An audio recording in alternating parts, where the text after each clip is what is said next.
আসসালামু আলাইকুম। তো অনেকদিন হয়েছে সৌদি আরবে এসেছি এবং অনেক দিন হয়েছে দেশি খাবার খাই না।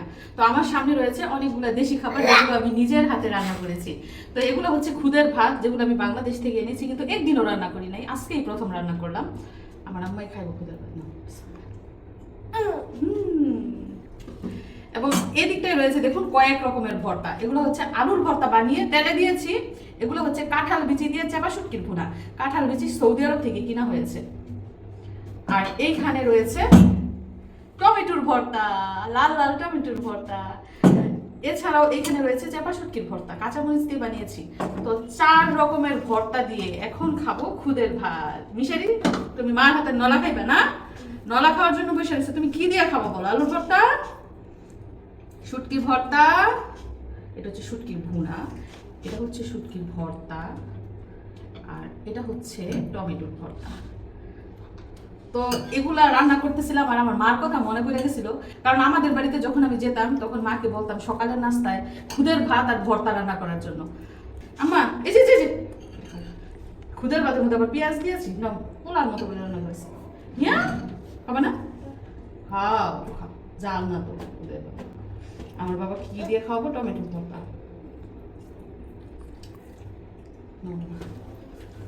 বিসমিল্লাহ।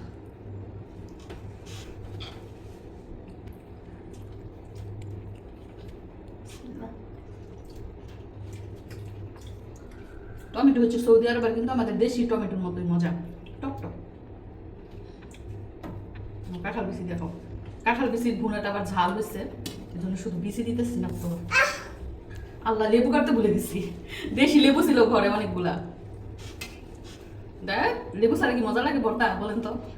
তুমি খাবা ভাই, এসব কে ফেলতেছে? ও মা না বাবা, মজা হয়েছে নি? অনেক সুস্বাদু, অনেক সুস্বাদু। এখন বলো, বিরিয়ানি বেশি টেস্ট নাকি এই ভর্তা খুদের ভাত বেশি টেস্ট? এটা এটা বেশি টেস্ট। আমি আমার ছেলেকে বলতেছিলাম রান্না করার সময় যে বাবা, আজকে কিন্তু তোমার নানুর রেসিপি রান্না করতেছি, তুমি খাবে? মিশাল বলতেছে না না, আমি খুদের ভাত খাই না, কিন্তু এখন দেখেন খাইতেছে ঠিকই। আসলে মার হাতের রান্না সবই মজা। মা যদি জাউ রান্না করে দেয় সেটাও মনে হয় মাংসের তরকারি, আর মা যদি ভর্তা বানায় সেটাও মনে হয় বিরিয়ানি, বুঝছেন? দাঁড়া, খাইবে না সে দুর্ব, কলাই খাইনি আমার শান্তি। তো এই যে ভর্তা বাড়তি বানাইছি, মনে করেন 2-3 দিন পর্যন্ত খাওয়া যাইব। দেখা গেছে তরকারি রান্না করবো, মাছের তরকারি নয়তো মাংসের তরকারি, আর আমি শুধু ভর্তা দিয়ে খাবো। সবাই খাবে মাংসের তরকারি আর ভর্তা, আমাকে একটু খাইতে দেও মাম্মা। না না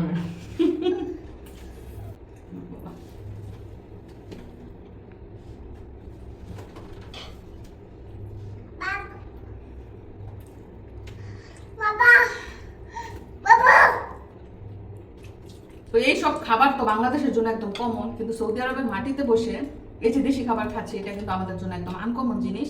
তো আলহামদুলিল্লাহ নিজে রান্না করেছি, যদিও কষ্ট হয়েছে এবং সময় লেগেছে, তারপরে এই যে মানে বসে যে খাইতেছি এটাই তৃপ্তি। যতই মাছ মাংস রান্না করি ভর্তার মতো টেস্ট না, যত যাই বলেন না কেন, বাঙালি বলে কথা। যাই হোক, সারাদিন কি কি করি সবকিছু এই ভিডিওতে জানতে পারবেন, দেখতেও পারবেন, আর অবশ্যই আমাদের জন্য দোয়া করবেন। আমার ছেলে মেয়েকে নিয়ে যেন ভালো থাকি, তো সাথেই থাকুন। এদিক দিয়ে দেখেন দুধ জাল দিচ্ছি, খালি খালি খাওয়ার জন্য না, দেখতেই পাচ্ছেন সাথে দিয়েছি মশলা, তার মানে কিছু একটা রান্না করা হবে। তো মিশারির আব্বু এখন বলতেছে যে 5 লিটার দুধ আনছি, তুমি ফ্রিজে ফালাই রাখছো, কিছু রান্না করে দাও না। তো এখন কি করছে, দোকান থেকে যে সেমাই এনে দিছে, আর এই যে ঘরে ছিল নারকেল, ভাবলাম যে সেমাই রান্না করে দিই, মানে জামাইয়ের মন জোগায় চললে বোঝানি তো কত কিছু যে করতে হয়। তো এটাই হচ্ছে গৃহিণীদের কাজ, গৃহিণীদের জীবন, স্বামীর মন জোগায় চলা। কি কি কি মা, এটার মধ্যে কি মাম্মা, এটার মধ্যে কি কি এটার মধ্যে কি দেখাও কি? এটার ভিতরে হয়েছে মিশরাতুল জজমের মজা, বুঝছেন? এই মজাটা দেওয়ার জন্য সে আমাকে টাইনা হেসরাইয়া মুখের এম করতেছে, মানে মজা খাইবো, তারপর নিজে নিজে আলমারি খুলছে। এই যে এখন খুশি নাও, দেখছেন কত খুশি, কি ভঙ্গি করে তারপর মজা নেয়, অভিনয় করে পরে মজা নেয়, কি দিতে হবে সেটা মুখের ভঙ্গি দিয়ে বুঝায়। এই যে এখন বাইরে ধরছে ছিঁড়ে দিত কিসের? ছিঁড়ে দিত না নো ছিঁড়ে দাও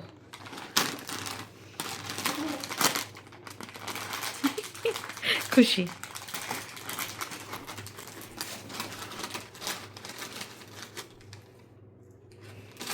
পুরা চিপসটা যদি ওর হাতে দেই পুরাটা ঢেলে দিব, ঢেলে দিয়ে গুঁড়া করবো, এর জন্য দুইটা একটা করে হাতে দিতে হয়। খাওয়া শেষ হইলে তারপর আবার হাতে দিই। চারটা দাঁত আছে না, ওই চারটা দাঁত দিয়ে কট কট কট কট করে ওই জন্য চিপসটা খায়, শব্দ করে যায়। ওই, ওই, মামা আমাকে দিবা, দিবে দিবে না, দিও না। শব্দটা শিখছে না, আল্লাহ, মা, বাবা, ভাই। তো অনেক দিন পরে ছাদের উপরে আসলাম এবং এসে দেখি অনেক বাতাস। তো এই বাসটা দিয়ে তো সবসময় যাওয়া হয় একদম কর্নেশে, মানে সাগরের পাড়ের যে পার্ক ওইখানে যাওয়া যাবে এই রোড ধরে। তো দাঁড়িয়ে দাঁড়িয়ে দেখছিলাম যে মানুষ আছে কিনা রাস্তার মধ্যে। আজকে মানুষ কমই, মানে বৃহস্পতি, শুক্র, শনি এই 3 দিন মানুষ থাকে বেশি, মানে বৃহস্পতিবার শুক্রবার বেশি মানুষ থাকে।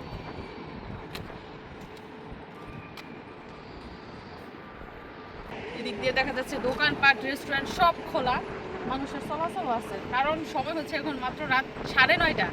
রাত 9:30 ভাবছেন? আমাদের গ্রাম এলাকায় কি করি, রাত 9টা 9:30 আমরা ঘুমিয়ে পড়ি, আর এখনও দেখেন মনে হইতেছে সন্ধ্যা রাত।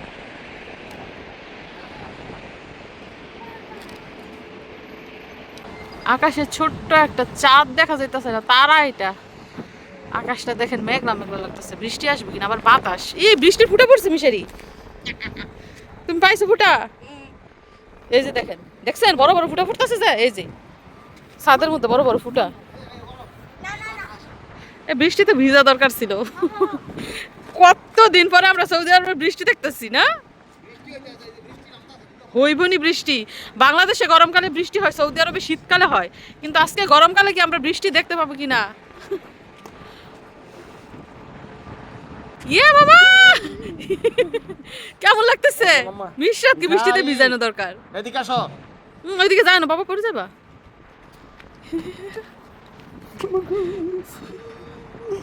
বৃষ্টিতে ভিজবে নাকি? মিশারি, তোমার কেমন লাগতেছে? তোমার মনে আছে একবার তুমি আর আব্দুল্লাহ যে বৃষ্টিতে গোসল করছিলা? সেই বছর দুবাই বন্যা হয়েছিল না? সৌদি আরবের রোডঘাট সব পানিতে পড়ে গেছিল। আজকে আমার ছেলে চাতক পাখির মতো আকাশের দিকে তাকায় রয়েছে, বৃষ্টি পড়তো। অমাবস্যা চাঁদ, সৌদি আরবে গরমকালে বৃষ্টি হচ্ছে অমাবস্যা চাঁদের মতো। যাই হোক, রুমে চলে যায়, যেহেতু 9:30 বাজে, অনেক রাত হয়েছে। তো চলো মিশারি চলে যায়, আজকে আরেকদিন আসবানে, চলো।